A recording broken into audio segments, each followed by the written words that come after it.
This Thursday, February 7th meeting of the Metropolitan Area Planning Commission to order. And if we could have the public announcements. Before we begin the agenda, the Wichita-Sedgwick County Metropolitan Area Planning Commission and the Wichita-Sedgwick County Board of Zoning Appeals would like to take this opportunity to welcome everyone to this public hearing. Copies of the agenda for today's meeting, the public hearing procedure, and Planning Department staff reports on all agenda items are available in the lobby of this conference room. The Planning Commission's and the BZA's bylaws limit the applicant on a zoning, subdivision, or variance application and his or her representative to a total of 10 minutes of speaking time at the start of the hearing on that item, plus up to 2 minutes at the conclusion of that hearing. All other persons wishing to speak on agenda items are limited to 3 minutes per person. However, if they feel that it is needed and justified, the chairman may extend these times by up to 2 minutes. All speakers are requested to state his or her name and address for the record when beginning to speak. When you are finished speaking, please write your name, address, and the case number on the sheet provided in the lobby. This will enable staff to notify you if there are any additional proceedings concerning that item. Please note that all written and visual materials you present to the Commission and the Board will be retained by the Secretary as part of the official record. If you are not speaking but you wish to be notified about future proceedings on a particular case, please sign in on that same sheet. The Planning Commission and the Board are interested in hearing the views of all persons who wish to express themselves on the agenda items. However, we ask that all speakers please be as concise as possible and avoid long repetitions of facts or opinions which have already been stated. For your information, the Wichita City Council has adopted a policy for all city zoning items. A copy of this policy is available in the lobby. The City Council relies on a written record of the Planning Commission hearings and does not conduct its own additional public hearings on these items. The decision of the BZA is final. Any appeal of a decision of the BZA is to district court. Okay, with that, we will move on to agenda item number 1, approval of the prior MAPC. Move. I've got a couple corrections. Okay, Second. by Mr. McKay and a second by Mr. Warren, and some corrections. Misspelling of my name on page 24 and 25.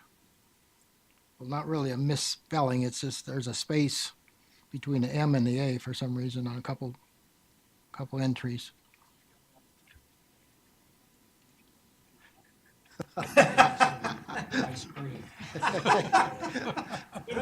I blame it on the computer. Any other corrections?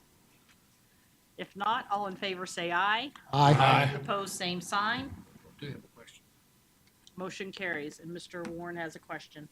That was the November 1st date. Is there a reason why didn't we have some meetings in December that was not ready, or what's the process here? Yes. Okay. Just out of curiosity. All right, agenda item number 2, we have no subdivision cases, so we'll move on to agenda item number 3, public hearings.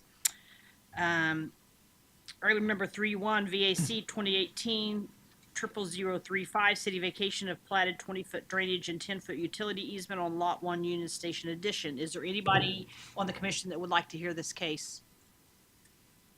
Seeing none, is there anybody in the audience that would like to hear this case? Seeing none, we'll take this item on consent. Agenda item number 3.2, VAC 2018-00036, city vacation of North-South Alley located in the Martinsons, 5th Edition. Is there anybody on the commission that would like to hear this case? Seeing none, is there anybody in the audience that would like to hear this case? Seeing none, we'll take that item on consent. Item 3.3, VAC 2018-00037, city vacation of platted reserves alley, 20-foot utility easement, complete access control along Ida and a portion of Ida Street right away on property zone G, C, and B. Is there anybody on the commission? It's that been would like deferred. Oh, I'm sorry. It's been deferred. Oh, I see it. Deferral date to be announced. Okay. Sorry about that. Mr. Foster. To be announced now or at a later time? It looks like at a later time. Case is associated with zone case 2018-53, and the application is being amended, and when new dates will be set when the amended applications are received. Okay, item number 34, VAC 2018-00038, city vacation of access control on North Amidon Avenue for new driveway for property zoned LC. Is there anybody on the commission that would like to hear this case? Seeing none, is there anybody in the audience that would like to hear this case? Seeing none, we'll take that item on consent. Would we take items 3.1, 3.2, and 3.4 on consent? Second. Okay, I have a motion by Mr. Green, a second by Mr. Hartman. All in favor say aye. Aye. Opposed, same sign. Motion carries 9-0. Item number 4, case number ZON 2018-00053. Oh, that's going to be deferred.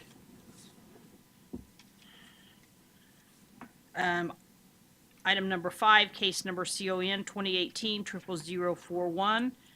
City conditional use to permit a boarding kennel.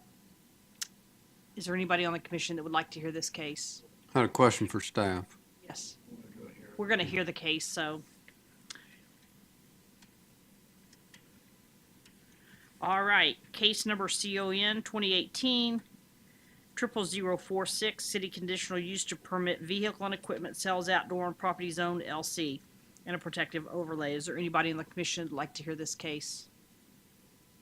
Seeing none, is there anybody on the audience that would like to hear this case? Seeing none, we'll take that item on consent. Agenda item number 7, case number ZON 2018-00051, city zone change from TF3 to family residential to LC. Is there anybody on the commission that would like to hear this case? Mr. Foster, Mr. Richardson, we will hear that case. And case number 8, ZON 2018-00052, has been deferred. Do we have a date certain? Well, Okay. go to the thing so we can get it, and that way we won't have to re-advertise. Information from the applicant is requested to defer to the 21st, which is 2 weeks. Deferred to February 21st. All right, do we have a motion to take item number 6 on consent? Move to approve. Second. Okay, I have a motion by Mr. Warren, a second by Mr. Richardson. All in favor say aye. Aye. Opposed, same sign. Motion carries. All right.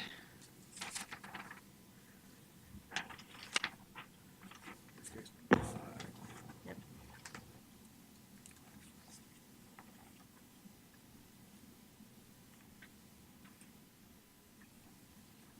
Obviously, I'm not Kathy Morgan, but she got called away unexpectedly, so I'm trying to fill in for her. I don't know as much about this case as I probably should, so I'll give you the Cliff Note version. The applicants are here, and they'd be able to answer more detailed questions, but this is a request for a boarding, breeding, training kennel. It would go into a building that would allow for the reuse of an existing vacant building. They would have a maximum of 60 dogs. Part of the application is to waive some of the development standards, such as typically a boarding, breeding, training kennel requires 5 acres. They have a ½ acre and requires a distance from off-site dwelling units of 200 feet and 50 feet from the property lines. And so those waivers would be included if you decide to recommend approval on this. Staff recommends approval subject to the conditions found in the staff report. It did go to the district advisory board maybe twice. First time, there was nobody there to represent the applicant, and so the applicant asked for it to be reheard so that they could have someone there. So it went back to the district advisory board a second time on the 15th, where it was approved 8-3. As you can see here, the location, the property is zoned limited commercial. There is limited commercial zoning east and west and south as well. And then there's duplex zoning, the yellow to the north. It is on West Central, which is a busy street. As I understand it, that was one of the main concerns expressed at the District Advisory Board was about the traffic.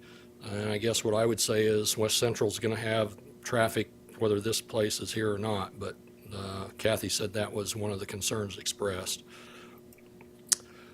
See the aerial developed with commercial and office uses east, west, and south, and then the building to the north. Since I haven't had a chance to actually visit the site, I assume that's a duplex, but don't know, immediately to the north. Comp plan recommendation showing as a commercial uses is what it looks like to me. And here's the facade drawing of how they would take care of the existing building and a site plan there in the right-hand side of there's the building as it stands. Another shot. And with that, probably that's enough. I'll try and answer questions if you have any about procedure, but again, the applicants are here and can give you more detail. Hartman. Dale, has the property owner to the north expressed any concern? Not that I'm aware of, but is, okay, yeah, all right, she apparently is here then, so, yeah. You have a question?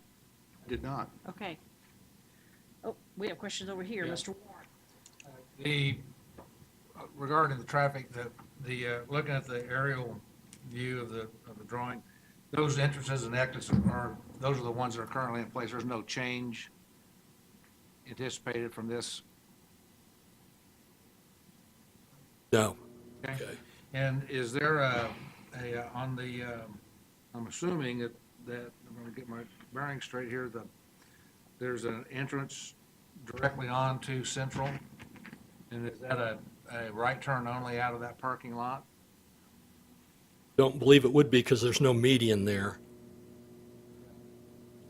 That close to an intersection, if that would be something that we could put into this as a right turn only, or is that something that traffic's concerned about? I'm not a traffic expert, so I'm not gonna impose it if they don't want it, but it seems to me that being that close to an intersection, turning back into the left towards that intersection would be a little bit of a danger. Now, I don't know whether they've reviewed the site plan or not. Without a median, other than a sign there, I'm not sure how effective it would be, but Mr. Richardson. Dale, I'm curious as to why the staff is recommending that this be approved when it's in direct contradiction to our own rules, which are the size of the facility and especially the distance between. We have two houses that are less than 200 feet. According to the notes here, if you add up the times the dogs will be outside, it's 8 hours and 15 minutes a day of 30 to 60 dogs. I'm just wondering why the staff thinks we shouldn't abide by our own rules here. well, I mean, it's not unusual in an urban setting for those distances for kennels to not be able to comply with unless you're in an industrial area.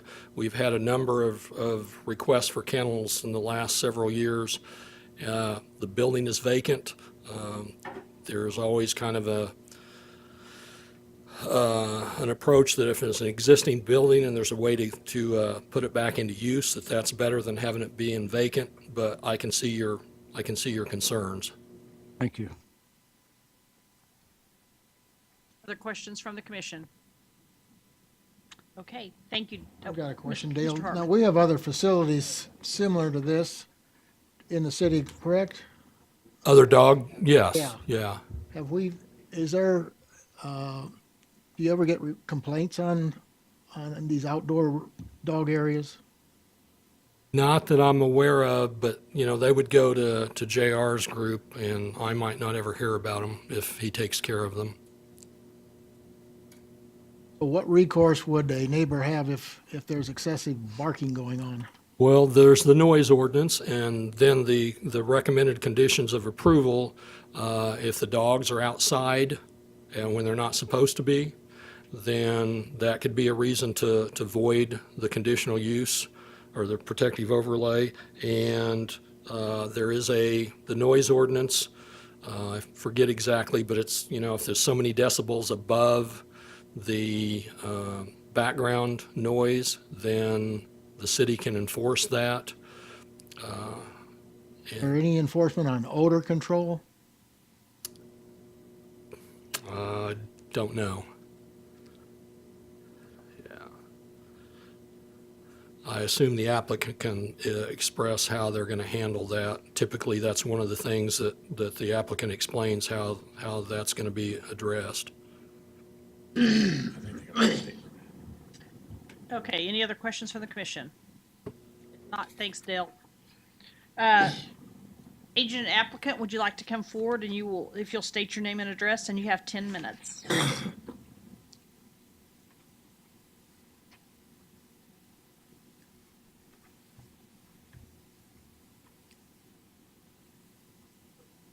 I'm sorry. Do I know where to click? There was supposed to be a box in the bottom right. There it is. Thank you. I'll hit that.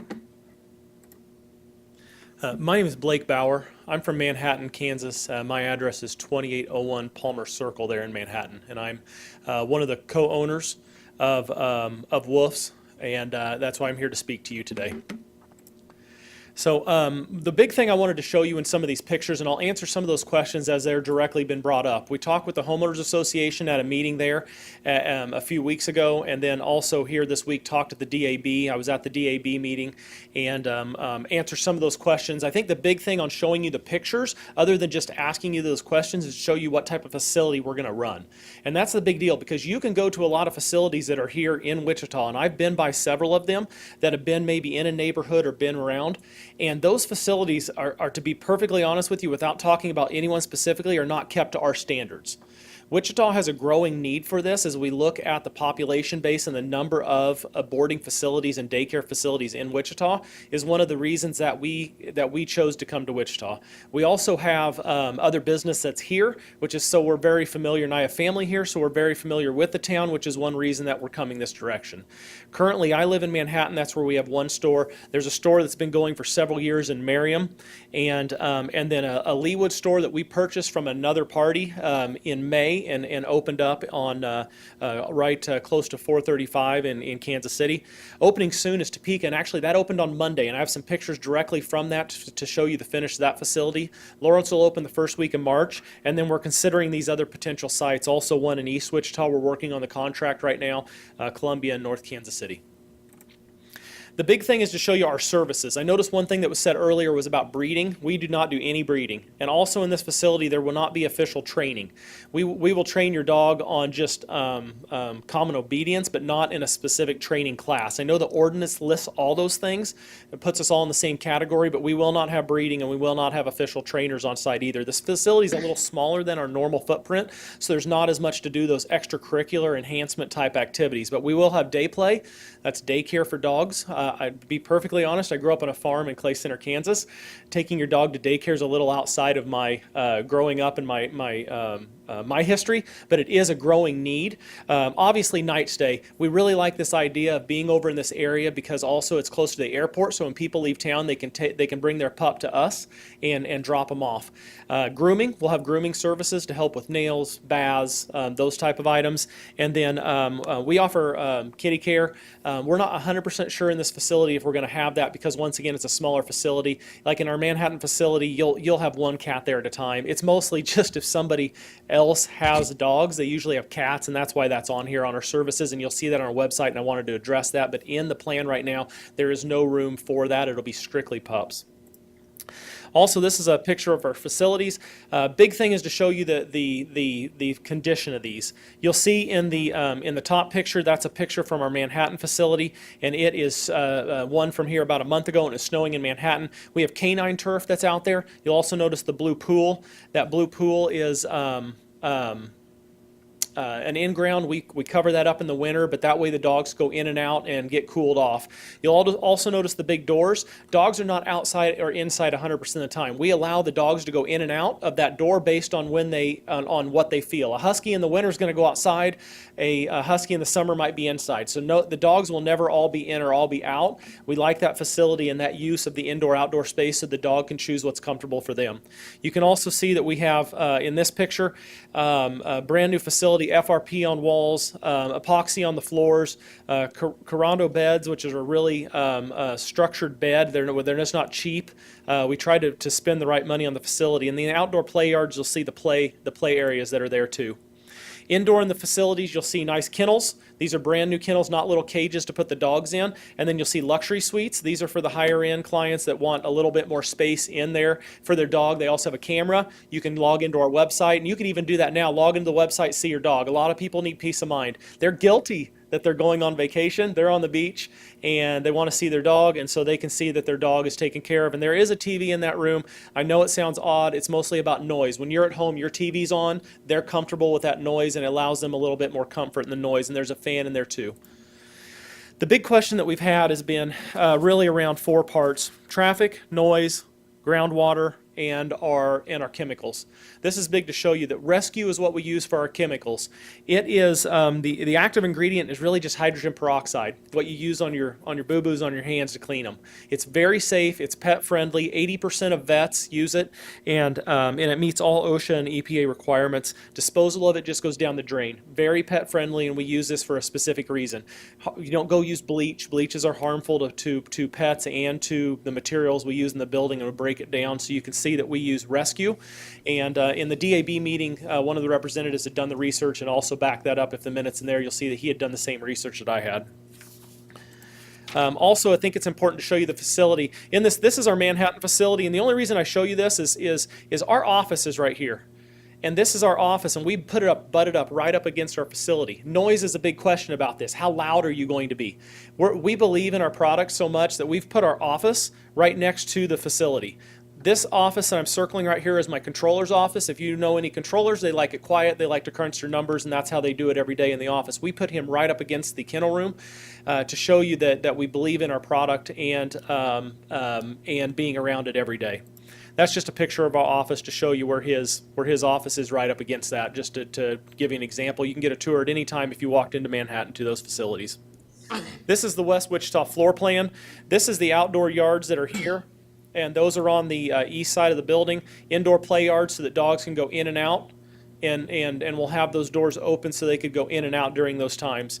Suites are over here, or kennels. Those were the picture of the fancier purple kennels that were in there, and then luxury suites on the hallway coming down here for the higher end, and grooming services up front by the lobby. Also a meet and greet room. This is very important to show you. We don't just let any dog in. You have to be fixed. You have to have your vet bills. You have to have your dog has to be ready to be with us. And we have a meet and greet where if you want to bring your dog in, you have to bring that dog in, and we introduce other dogs to it to make sure that it'll play fine. One of the things I can tell you is we will fire your dog. It's not fun to do, and it's never fun to hear. But if your dog can't play well with others, if it can't mind, if it doesn't have the proper things to be around other dogs, we'll ask you to go find another facility for that. Because on our high-end facility, we want to make sure that everybody's comfortable with the use. The other thing on the noise to point out here with the indoor-outdoor play is dogs barking the decibels. So I did some research since the DAB meeting on decibels. Dog barking is going to be around 80 to 90 decibels. And a lawnmower is between 70 and 107, depending on if you're standing next to it to 100 feet. Kind of gives you an idea of where dog barking is less than the lawnmower that'll be in your neighborhood. City traffic is 85. So we're actually, dogs barking are less than city traffic. I thought those were important to kind of give some decibel levels. A normal conversation is 60 to 70 decibel levels per my research.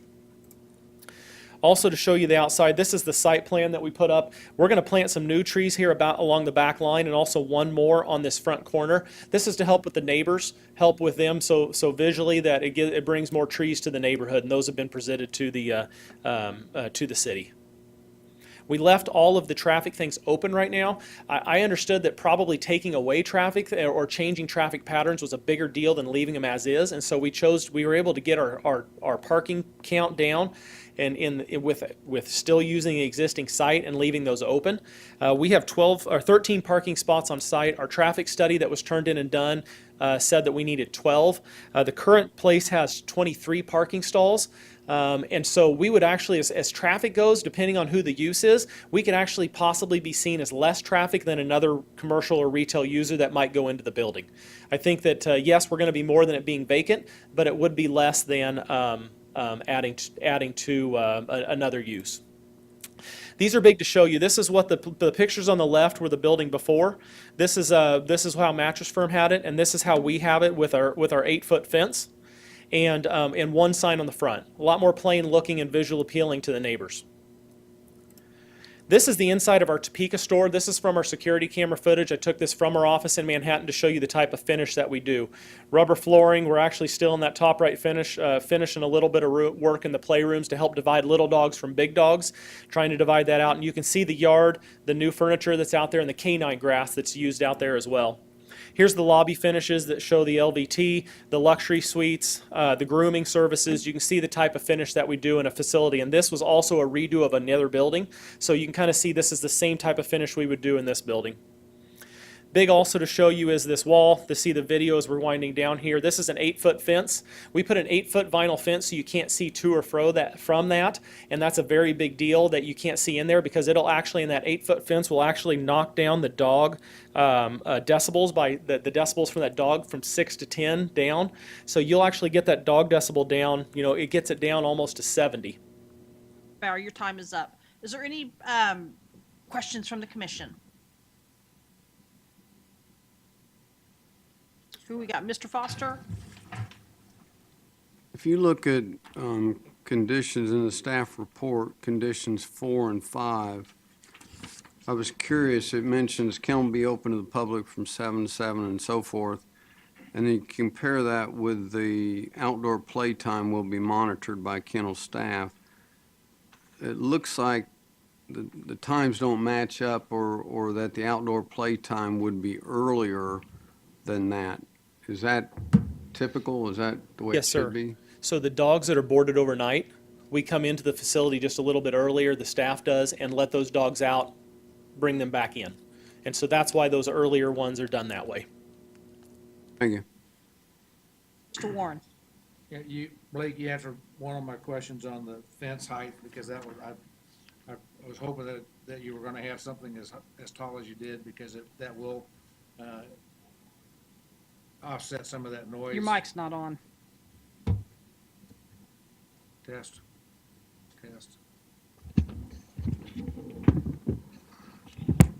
I was glad to see that what you had on the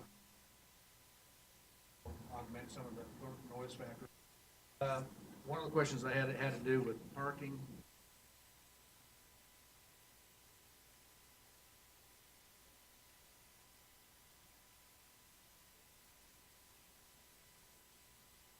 At times when people bring or pick up their pets, is parking going to be a concern there to where an employee might be wanting to do an off-street parking situation? Not in my opinion from our use of our Manhattan store. Our Manhattan store is right there on McCall Road and has parking spots right out in front. There's about 7 or 8 that are right out in front, and we have a couple employees that park there and guests, and it never goes over that. The reason I know that is I park off to the side on that side door to our office, and we never see dogs walking. They're always parking spots up front. In the report, we put for 7 parking spots out, or 6 or 7 out back. I think it was 6. And that's for 4 full-time staff and 2 corporate staff to visit. And so and we will have around that range. This is a smaller facility than like our other ones that are 8 to 10,000 square feet. And then we put 7 parking spots up front, which should be more than enough. When somebody comes and drops off their dog, they're in, they're out. Thank you. Mr. Richardson, did you have a question? Okay, no other questions? Thank you. Do we have anybody from the audience that would like to speak on this case? Yes, if you'll step forward and provide your name and address, and you will have 3 minutes. Hi, Debbie Sigmund, President of Orchard Park Neighborhood Association, 714 North Flora.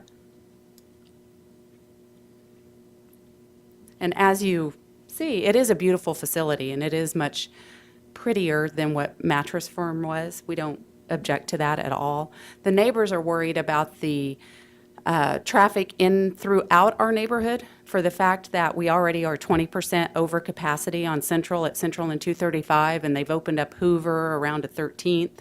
We already see cars going through the neighborhood trying to find a shorter way to get around all the traffic that's usually backed up 6 to 8 blocks east on Central. The other concern is the fact that for 60 dogs, our ordinance says 5 acres, and this is half an acre.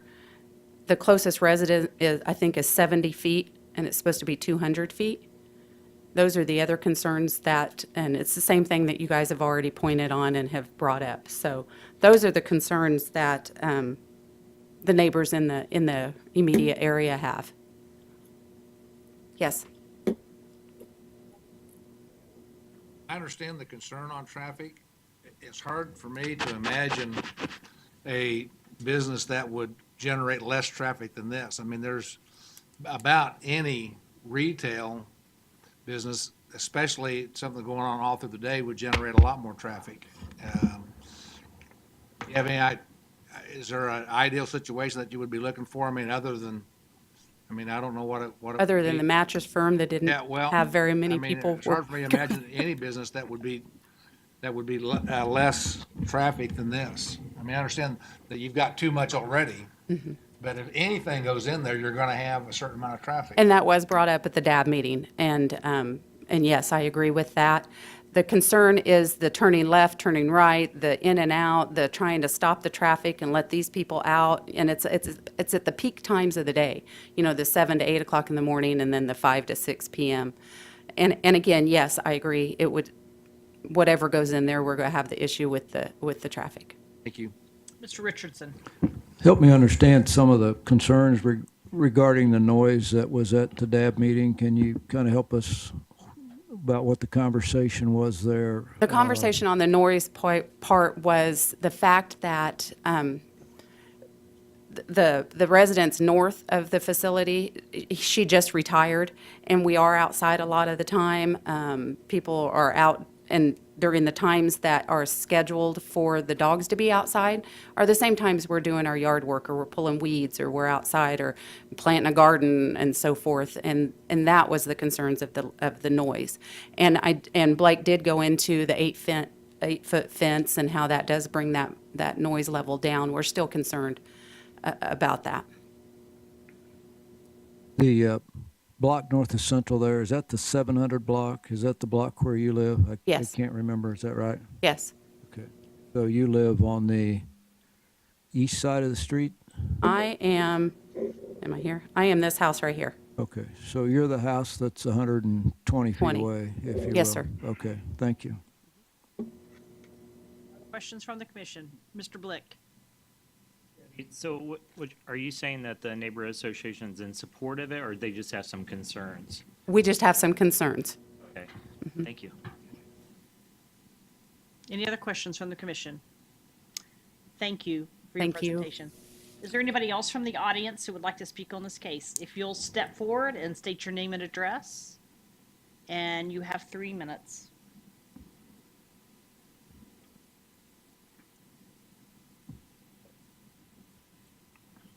Darlene Gottstein, 715 North Flora, Wichita, Kansas. And I'm the property owner just north of the proposed doggy center. I'm concerned about my health and quality of life. I'm very concerned about the value of my property. What's the doggy daycare going to do the value of my property? It's butted up next to this facility. There used to be a small house. When I bought the property in '94, there used to be a small house there, and excuse me, and it was tore down. I'm concerned about the noise. I'm concerned about the odor, traffic. I'm really concerned about the potential of airborne parasites, parvo. I have an autoimmune disorder, and I also have am susceptible to migraines. Any kind of fumes, chemicals can set me off in either direction, either for migraine or my autoimmune. I'm concerned about well water. I don't even know if their facility has a well. I do have a well, and I can do either. I have city water or I can use well water. But to my knowledge, everyone north of us are on city water. Do these people, or have they been made aware that this facility is going to be coming in and having chemicals? We have a high water table in our area. We can't have basements in that area. And since they're under the proposed or zoned amount for 5 acres, I don't think they should be allowed. Thank you. Questions from the commission? Okay, seeing none. Thank you, ma'am. Is there anybody else from the audience that would like to speak on this case? Okay, seeing none, we have, agent or applicant has 2 minutes for rebuttal.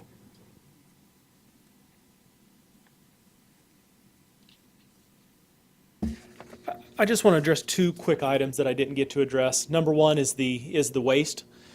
We do not flush any of the waste down a toilet. Some places will do that. We will double bag it, and it'll be put in a trash dumpster. We have a dumpster enclosure on the plan, and so that is set there to be. It'll be picked up immediately. Any feces will be picked up immediately, double bagged, and several times a day. Then it'll be taken to a dumpster. So just so you know, none of the feces is allowed around. The other big one that has been brought up is the well water. It was brought up in the DAB. I did some research on it since that DAB when it was brought up, and I looked in the Kansas KDHE, and I looked at the well water inspection manual, and section 2838. Brings up the requirement for how far a well should be away from a septic system. This isn't obviously a septic system. The only risk we have here is dog urine that would be out in the canine grass yard. We're going to take that concrete out of there. We'll put a bed of AB3 in, bring that up a little bit, and then put a canine grass, which is a really tough astroturf. And it will seep down through there. 50 feet is the requirement by KDHE to be away from a well. And we are, from our closest point to the closest neighbor is from the survey is 59 feet 9 inches. I don't know where the well is on the property, but we're outside the 50 feet, and this also is in a groundwater source, a septic, where there's a lot going through it. So the other only point on that is that the water underground usually moves with the river. The river there is moving from north to south, so I think it actually moves away from the neighborhood. So those were 2 quick points that I really wanted to address, because I really think that we'll treat the facility very well. We will be, it'll be a lot cleaner and safer than facilities you've probably seen. Thank you. Hey, we'll start over here with Mr. Green, and we'll go around the tables. Yes, the report did go Stay up there in for questions. a little bit to the odor mitigation. Can you expand on that a little bit? The odor that would be coming from the outdoor play area? If any? Other than that, we take every precaution to clean, to remove feces, and to use rescue and water down any areas in that. I mean, we use pet specific. I know there's a couple facilities that I toured in town that all they've got is a rock bed out back. There isn't. It's literally grass that's been worn down to dirt, or it's a rock bed. And that's why we do the facility the way we do, is to take care of all those issues, and I can't speak other than that. Mr. Hartman. Did I read somewhere where you use a vacuum type process in your cleanup? No, we have a floor machine, kind of like a Zamboni that we'll walk around with. But other than that, then in the turf, it's just use rescue, which is that vet recommended hydrogen peroxide base. Foster. What type of venting system do you have inside the building that would send things out to the surrounding atmosphere? We actually use a specialty air conditioner. They're expensive. but they circulate the air and it cleans the air as it goes. And so it's, I'm sorry, I don't have that with me, but it's a specialty rooftop unit that we use. And we were going to structurally put structural beams in there to hold these up on the roof so that it's not just a regular HVAC unit. And what it does is it cleans the air as it goes, and it's energy efficient. And if need be, I can get that data. I don't have it offhand. Mr. Blick. Hey, Blake, on your site plan, you show the trash receptacle on the north west corner of the property. It's closest to the resident in that location. Is that, I got a couple of questions that relate to that. Is that going to be a normal trash bin, or is it some kind of special seal? Because when you were saying earlier that you just put it in trash bags and you throw it inside the bin, is it a special bin, or is it just a normal trash can? We double bag it in the facility before it goes out there. We haven't had any troubles in any other units. It is a regular trash bin, but it is a trash corral. So it isn't just a bin just sitting out in the open, but it is a regular trash bin that's out there. How often do you have trash service? Are you Anywhere talking from once a week to once every other week is all we've had to do. It doesn't have a smell in that manner. About a week to 2 weeks, fecal matter can stay inside that trash can that's close to that property? It could, and from prior meetings that I had been to, less pickups was what was desired by the neighborhood, instead of having trucks that showed up at all days. That was more an answer from earlier. So this location, is it a confirmed location, as that's where you're wanting? Because it looks like you have another location that could possibly be over to the building, but I just wonder, away from the adjacent property owner, that's what I was just asking, or onto the front. The front wasn't offered. I don't know that city-wise if that's approved or not. We did offer to the homeowners association a couple options. This was actually the more thought approved because the truck can pull straight in and it can get straight out as compared to turning and worry, so it would hopefully be faster. Thank you. Mr. Dool, did you have a question? No questions from you? Mr. McKay?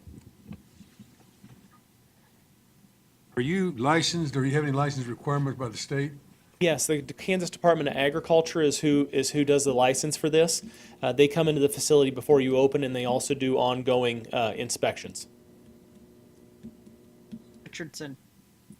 On the site plan, you have a green area that's called dog turf, and you just talked about that. Is it my understanding, though, that's not ultimately a hard surface, that dog urine will leach through that into the underlying soil? That is correct. It is not surface. We'll take out in that area. We'll remove the asphalt that's there that's now, and then re-prepare that area with AB3 gravel so that it has that to seep through before it goes anything that's in the ground under that, which is most likely soil. Do you ever put a hard surface in those so that you can actually run that down the sewer instead of leaching it? We have not done that or had to do that in any of our facilities. I'm not aware of where that's been also used. Thank you. All right, any other questions from the commission? If not, thank you. Thank you. We'll bring it back to the commission for action. Mr. Warren. As I've looked at some of these things and seen them around from time to time, this looks to be about as first class as I've seen. So I would move to approve as presented. Okay, I have a motion and a second. Motion by Mr. Warren and a second by Mr. Dool. Discussion. Mr. Richardson. I'd offer a substitute motion to deny it based on the fact that what we're doing here is going against our own regulations. We're way closer than 200 feet. We're way less than 5 acres. In my opinion, the house to the north and one across the street will decrease in value significantly. I wouldn't live in either one of those. We have dogs in our neighborhood that are 200 feet away. I can hear them in my house with double pane windows with the house shut up. So to think that you're not going to hear these dogs 8 hours and 15 minutes a day, 30 to 60 of them, I think we're just kidding ourselves. There's just no way in the world. And if you're outside, you won't be able to enjoy it outside. This makes no sense to me to have 60 dogs urine leaching through the soil into an area that uses groundwater. That doesn't make any sense to me either. I agree this is a nice facility as described, this facility could get sold tomorrow to somebody who's not going to operate it in this fashion. We can't base this on what he's saying by the way he's going to operate this facility. For that reason, I would offer a substitute motion that we deny it because, frankly, it flies against our own regulations. Second. Okay, I have a substitute motion to deny by Mr. Richardson and a second by Mr. Blick. Further discussion? Mr. Warren?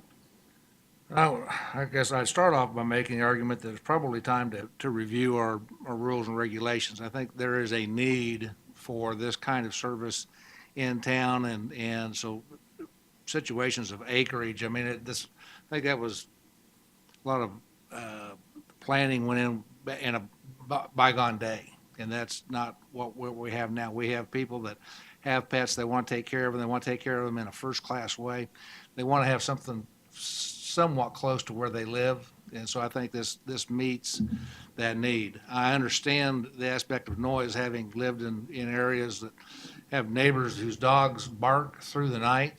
That is a frustrating situation, but my experience, especially if you've ever been around dog parks and things like that, dogs play and they don't bark as much when they've got that around them. When there's a dog across the ditch or across the street and they hear them, they're answering back and forth. But dogs that play together just don't bark that much. I mean, it's a different dynamic from that situation. I think this is it's a needed service, and when it's done right, it can work in the community, and I would urge you to vote in favor. Any other discussion? Mr. Richardson? Well, I agree with Mr. Warren that we probably need to look at this. First of all, there's no performance standards here with regards to, what it says is 5 acres or no discernible noise or odor. So I guess we're saying we will negate that requirement. So there's no recourse by the neighbors. If they smell it and hear it, it's too bad. Under the current ordinance, it says, you can have this if there's no discernible noise or odor at the property line. There's no way in the world you won't have discernible noise at the property line here. Now, if that may not be the right standard, I get that, and that's what Mr. Warren is saying. And I have thought about asking the staff to do what we've done in other cases, which is to survey what other communities are doing. And I agree, it is a need, I understand that. But I think in this case, it flies in the face of our own regulations. And there's just no way you won't hear this at the property line. It just isn't going to happen unless it's totally enclosed. So that's where I'm coming from. Other discussion? Okay, if not, all in favor of, right, all in favor of the substitute motion to deny, say aye. Aye. Can I see a show of hands, please? Oh. 1, 2, 3, 4, 5. All opposed, same sign. Got 1, 2, 3, 4, 5. The ties have it. You like that? Okay, the motion fails for lack of a majority. Well, now we have the original motion, which will probably do the same thing, but we do. Okay, any other discussion on the original motion? Okay, if not, all in favor say aye. Aye.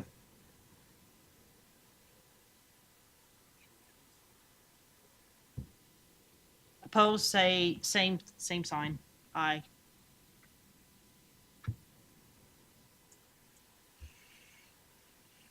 Motion fails for lack of majority. Okay, gentlemen, now what? Fails. Fails. Yeah. Okay, Unless there's another motion, then it would be deemed to be denied for lack of an approval. okay. Want that by me again?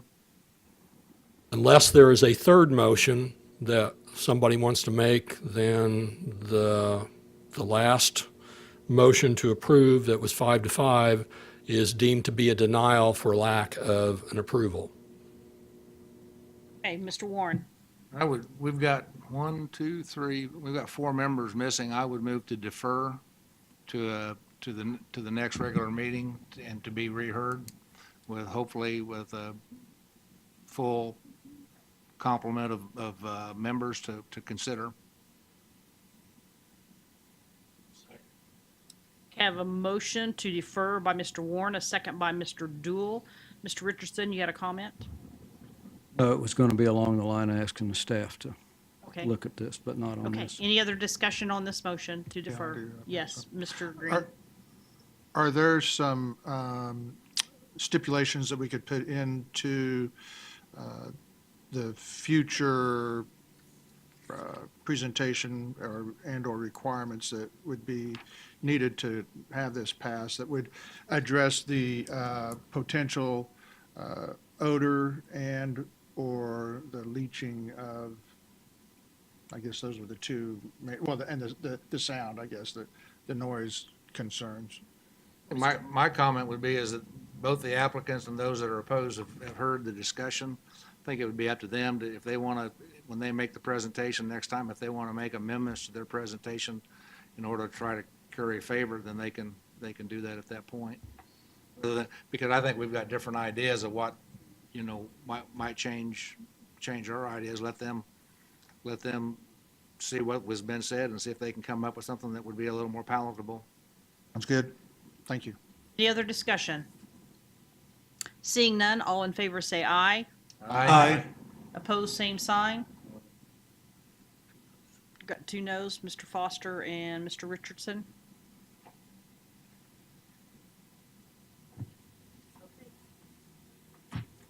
So this is deferred to the next Regular meeting? MAPC meeting. Yes. Okay. All right. Moving on to agenda item number 7. And we have Dave's going to present for us. Thank you, Madam Chairman. Dave, you're out with staff.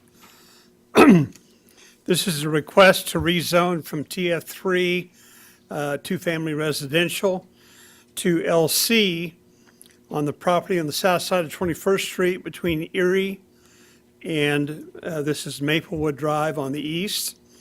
We're halfway between Grove and Hillside.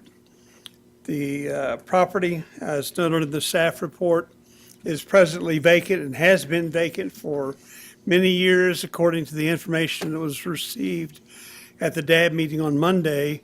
There used to be a small church that was located approximately in this location. The existing drive off of Maplewood is actually visible in one of the slides, but the balance of the property has been vacant for many years.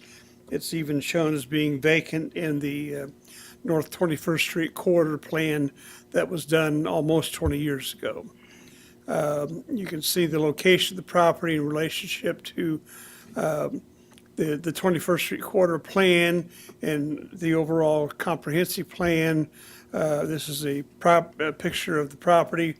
I'm on Maplewood looking west, so you can see that it's vacant. This is 21st Street to the right, and in the background, this is Erie, and then the parking lot that's at the medical facility that sits further to the west.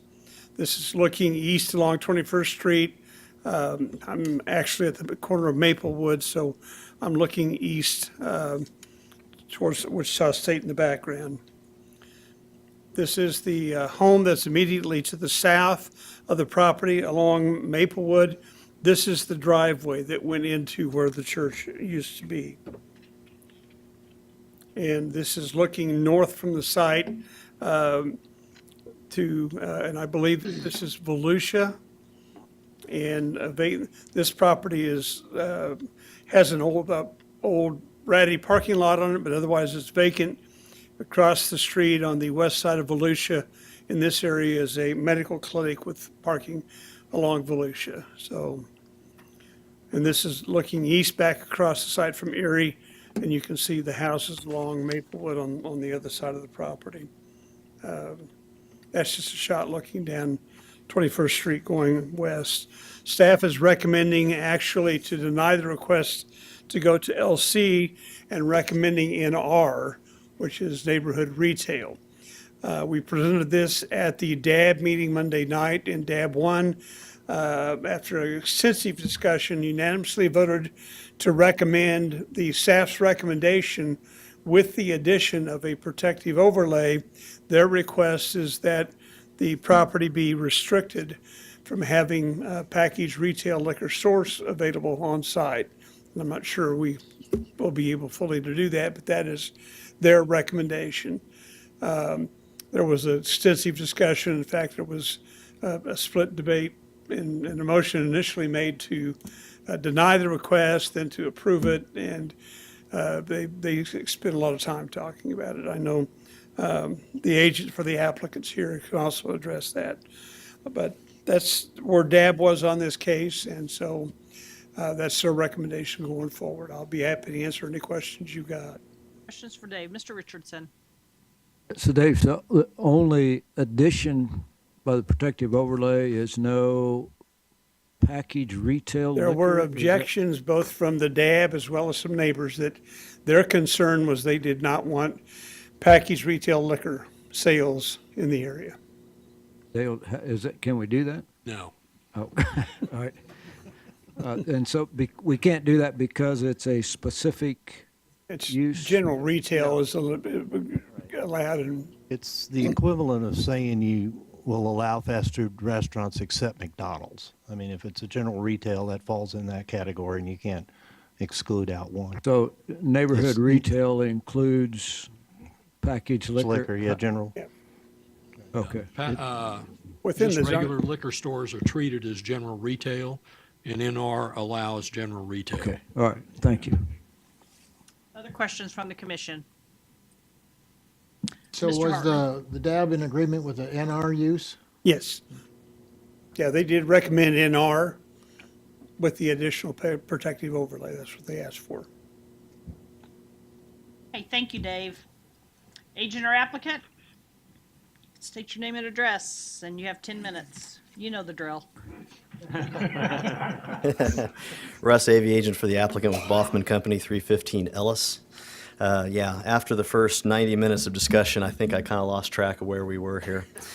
I'll try to frame it the way I framed it Monday night. We requested limited commercial zoning. Staff recommended neighborhood retail zoning.